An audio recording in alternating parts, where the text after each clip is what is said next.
महाराज की जय।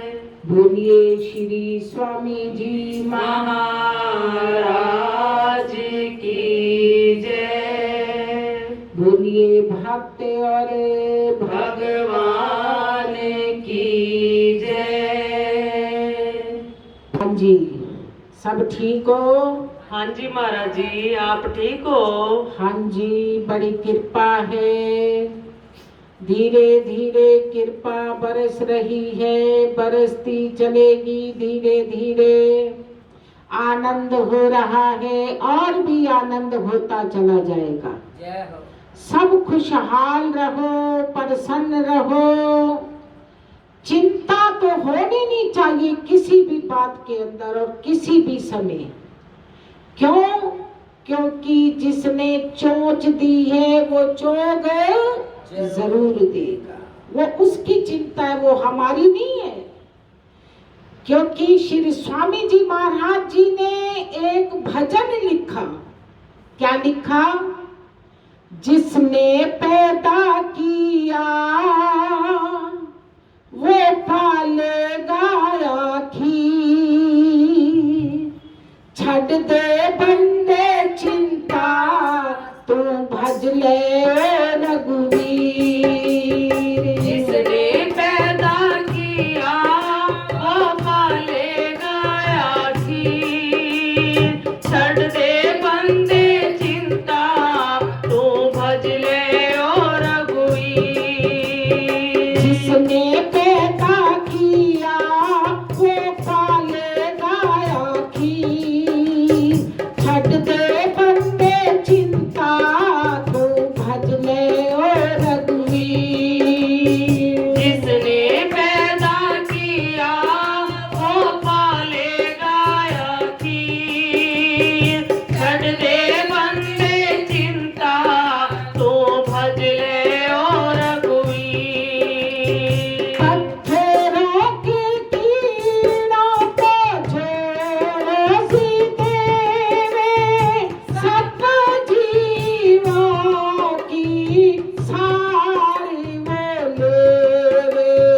पत्थरों के कीड़ों को जोरो जी देवे, सब जीवों की सारे हो लेवे। तो अपने आप को करता तू पाता है दिल की। छड़ दे बंदे चिंता, तू भज ले ओ रघुवीर। जो अपने आप को करता तू बोता है दिल की। छड़ दे बंदे चिंता, तू भज ले ओ रघुवीर। जिसने पैदा किया वो पालेगा आखिर। छड़ दे बंदे चिंता, तू भज ले ओ रघुवीर। जिसने पैदा किया वो पालेगा आखिर।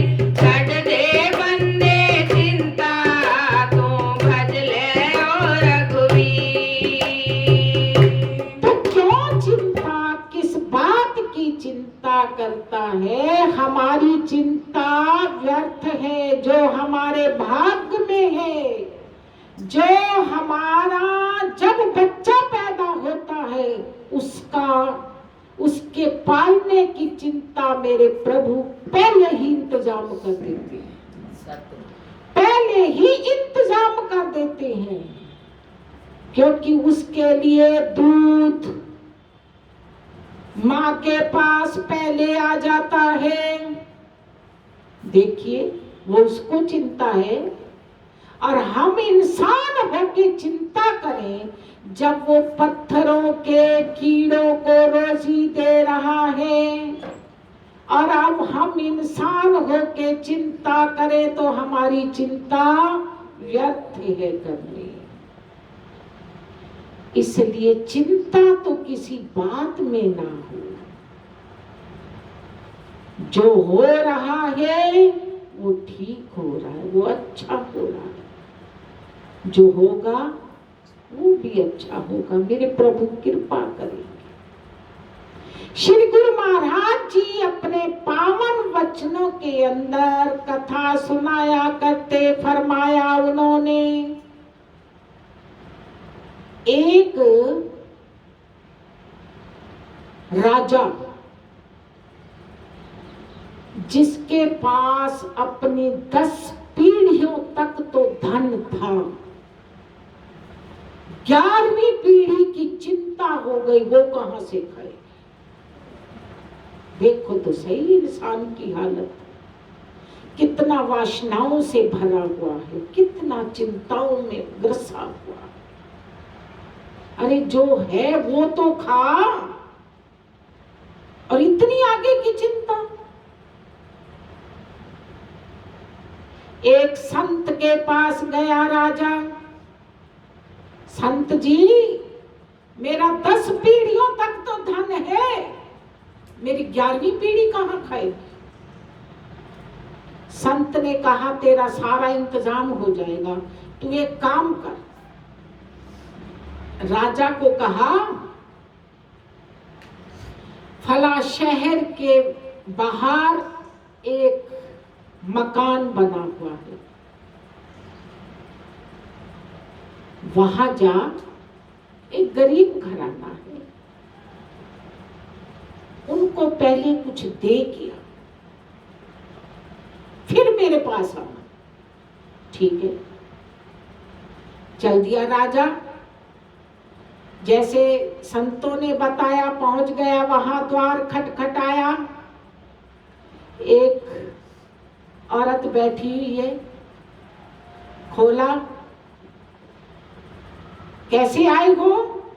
राजा ने कहा मैं कुछ आपको देने आया हूं। कहती है ठहरो। बेटी को आवाज लगाई, बेटी देख रात के लिए आटा पड़ा है। बेटी आई, हाँ माँ रात के लिए पड़ा है।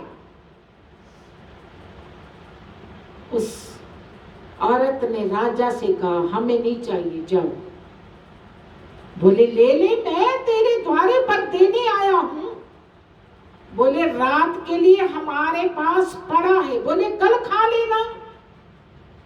ओहो, रात तो बीते, कल पता नहीं क्या होगा। जिसने आज दे दिया वो कल भी भेज देगा, मैं कल की चिंता क्यों करूं। उस औरत ने कहा राजा से, जिसने आज दे दिया खाने को, कल की चिंता भी उसी को है, वो कल भी भेज देगा, मैं कहां संभाल के रखूंगा। वो कल भी जरूर देगा, मुझे जरूरत नहीं है, जाओ ले जाओ। राजा हैरान, ठोकर लग गई मन के अंदर। मैं तो 11वीं पीढ़ी की चिंता कर रहा हूं, और ये तो रात के लिए पड़ा है और दिन को नहीं ले रही है? गया संतों के पास। संतों ने कहा दे आए।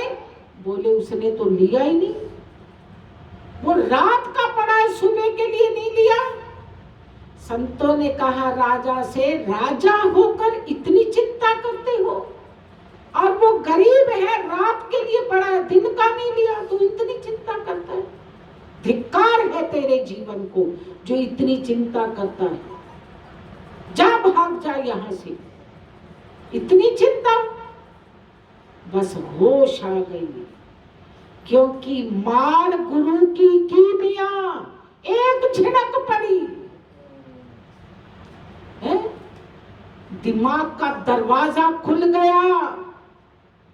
मार गुरु की कीमिया करे मनेरू कंका, अष्टावकर ने ताड़ झाड़ के शुद्ध किया था जन का। संतों की उस मार ने, डांट ने, संतों की डांट के अंदर सुख छिपा होता है, मगर कोई सहन करे तब, ना सहन करे तो उसे क्या मिलेगा, उसे तो कुछ नहीं मिल रहा। जो सहन करेगा उसे बहुत कुछ मिलेगा। राजा चरणों में गिर पड़ा, महाराज मैं भूल गया, मेरी भूल को क्षमा कर दो, मैं भूल गया, बस मुझे होश आ गई, मैं समझ गया कि मैं क्यों चिंता कर रहा हूं, व्यर्थ करनी है चिंता। जिसके पास इतना है वो चिंता कर रहा है, जिसके पास रात की है सुबह की नहीं, और वो इतना विश्वास किए हुए है कि जिसने रात का दिया वो सुबह भी जरूर देगा। देखो ना, ऐसे विश्वासी बनो। जिसने चोंच दी है वो चोग वो जरूर भेजेगा, चिंता मत करो। पहले तो ये कहते थे ना, उस पर सबूरी होती थी, सब्र होता था, क्या भला, ठंडा पानी पी के रुखी सुखी खाएगे, ठंडा पानी पी, ना देख पराई चौपड़ी, ना तरसावे जी। है पहले ये हुआ करता था, मन में धैर्य, एक तसल्ली। और आजकल खान पान और हो गए ना, चिंताएं तो तभी पड़ती है ना। है? पहले कहते थे दाल रोटी तो प्रभु दे रहा, उसी बात पे आओ ना, वो दाल रोटी तो जरूर देगा, जरूर पेट भरने को देगा, चिंता मत करो। किसी रूप में दे, वो कैसे दे, वो जरूर देगा। अब घर घर सबको रोटी पहुंच रही है, तो क्या वो नहीं भेज रहे? क्या वो परमात्मा प्रेरणा नहीं कर रहे हैं? सबको घर घर रोटी पहुंच रही है, तो सबको उसकी प्रेरणा हो रही है ना मालिक की।